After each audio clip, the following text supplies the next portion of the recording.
When the sun rose on the medieval horizon, it often brought fear along with its light. On the coasts of Europe, villagers would run to their homes at the sight of sails on the sea. These were no ordinary sails, but the dreaded ships of the Vikings, Nordic warriors who turned the sea into their battlefield and made even the most powerful kingdoms of their age tremble. For more than 3 centuries, between the 8th and 11th centuries, these men and women from Northern Europe wrote one of the most fascinating and blood-soaked chapters of human history. They were not merely brutal pirates, as they are often portrayed. They were courageous explorers, shrewd traders, skilled craftsmen, and above all, warriors whose very name still awakens both admiration and fear. The Vikings created an empire that stretched from Greenland to Constantinople, from North America to the depths of Russia. They discovered new lands, established trade routes that connected continents, and built a culture rich in epic tales that continue to captivate us today. But why were they called the Lords of the Sea of Blood? The answer lies in the crimson waters they left behind after naval battles, in the rivers that turned red as their warships passed through, and in the iron reputation they forged as the most feared seafaring warriors in history. The story of the Vikings begins in the frozen lands of Scandinavia, present-day Norway, Sweden, and Denmark. It was a harsh region, where winter seemed eternal, and survival demanded strength, courage, and intelligence.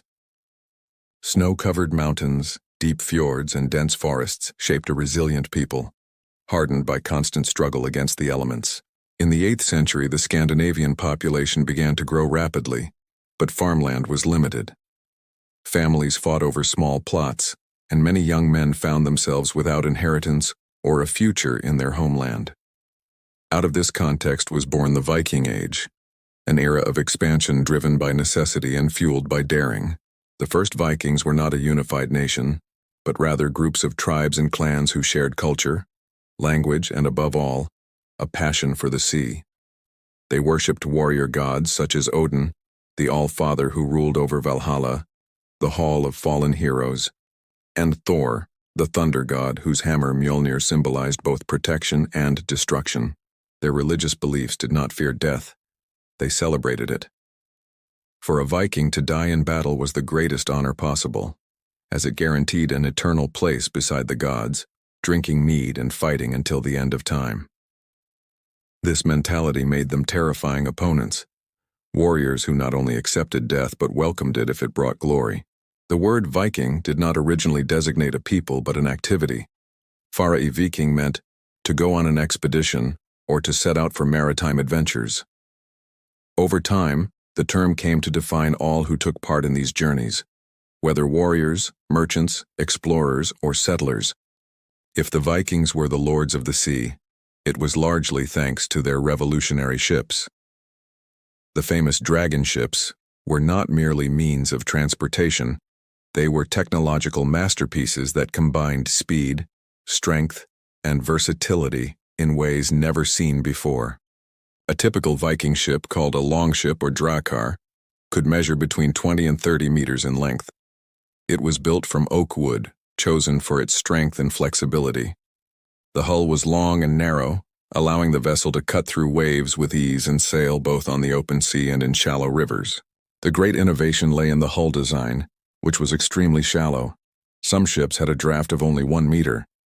This allowed the Vikings to navigate rivers where other vessels would run aground, striking where no one expected and disappearing before any military response could be organized.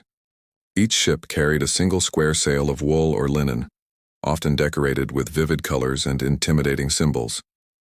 When the wind failed, the warriors took up the oars, each man controlling his own.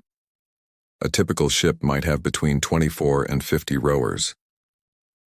This combination of sail and oars gave the Vikings unmatched mobility. The prow was adorned with elaborate carvings, often in the form of dragon or sea serpent heads. These figures were not just decoration, they were believed to ward off evil spirits and terrify enemies. When arriving in foreign lands to trade peacefully, the Vikings would remove these heads so as not to offend local spirits. Most impressive of all was that these ships could be carried over land. When faced with rapids or needing to pass from one river to another, the Vikings would lay logs as makeshift tracks and drag the entire vessel across solid ground. This technique, called portage, allowed them to strike deep into the interior of continents, reaching places no one thought ships could go. The Vikings did not conquer half the known world with courage alone. They were brilliant military strategists who combined careful planning with calculated brutality, paralyzing their enemies before battle even began. Their tactics were revolutionary for the time. While medieval armies relied on fortifications and frontal battles, the Vikings practiced mobile warfare. They appeared without warning, struck with devastating speed, seized whatever they could carry, and vanished before defensive forces could organize. One of their favorite strategies was the dawn raid. They would sail through the night, reach the coast just before sunrise, and attack when the population was still asleep. The first sign of their presence was often their war cries echoing through village streets, followed by the sound of splintering wood and clashing steel. The equipment of a Viking warrior was simple but effective. The primary weapon was the battle axe, a broad, sharp blade mounted on a long shaft, capable of cutting, piercing, and shattering defenses. Unlike swords, which were expensive and rare, axes could be forged by any competent blacksmith, making them the weapon of the common Viking. The wealthiest warriors carried swords, often passed down from father to son and even given names as if they were living beings. Famous blades, such as Icebreaker or Ironbiter, were regarded as almost magical, with their stories preserved in sagas for generations. For protection, they used round wooden shields reinforced with iron, simple iron helmets, never horned as mistakenly depicted in movies, and when affordable, chainmail shirts called brinja. Most fought wearing ordinary leather or wool clothing, relying more on speed and aggression than on heavy armor. But perhaps their most powerful weapon was fear itself. The Vikings deliberately cultivated a reputation for brutality that traveled ahead of them. Tales of their violent deeds spread faster than their own ships, and many times entire towns surrendered without a fight at the mere sight of Viking sails on the horizon. Among the Vikings, there was a special class of fighters who became legends: the berserkers. These warriors fought in a trance-like fury, as if possessed by supernatural forces, and their presence alone was enough to terrify both enemies and allies. The word berserker means bear shirt or wolfskin, referring to the animal pelts they wore in battle. According to Norse tradition, they were able to channel the spirit of wild beasts, fighting with superhuman strength, insensitivity to pain, and a complete disregard for their own safety. Historical accounts describe berserkers as men who howled like wolves, bit their own shields, and charged fearlessly into enemy lines. They seemed immune to wounds, continuing to fight even when gravely injured. Some theories suggest they may have used hallucinogenic plants such as mushrooms or herbs to enter this altered state of consciousness. In Norse mythology, berserkers were believed to be chosen by Odin himself, the god of war and wisdom. To fight as a berserker was to embody the will of the gods, pure chaos unleashed upon the battlefield. Their frenzied assaults could break enemy lines that no ordinary force could overcome.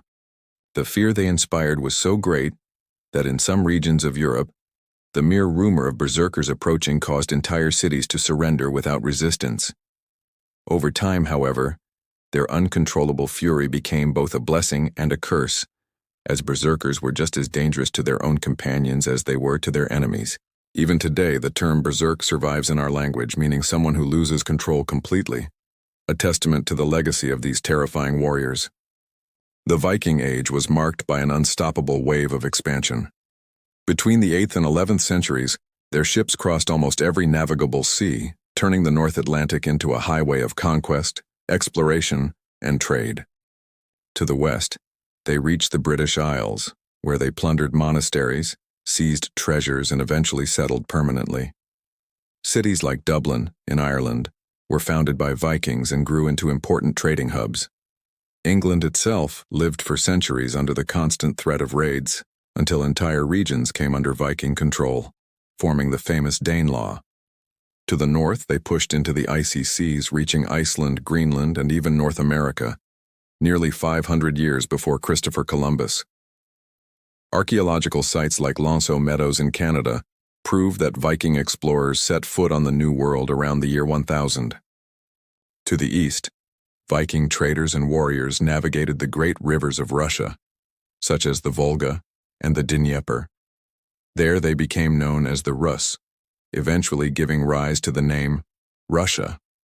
These Norsemen established trade routes that linked the Baltic to Constantinople, then the greatest city in the world. To the south, they raided the coasts of France, Spain, and Italy. In 845, Paris itself was besieged by Viking fleets. Further still, they sailed into the Mediterranean, attacking cities in Sicily and even reaching North Africa. Few places in the known world were beyond the reach of their dragon ships. This expansion was not only military but also cultural. Wherever they went, the Vikings established settlements, mingled with local populations, and left behind a legacy that can still be traced today in languages, traditions, and even DNA. Although remembered mainly for their violence, the Vikings were not only warriors, they were also shrewd merchants and skilled artisans. Wherever their ships arrived, they brought not just destruction, but also goods, ideas, and cultural exchanges that transformed the medieval world. The Vikings created vast trade networks that connected the most distant regions. Amber from the Baltic was exchanged for silver from the Middle East.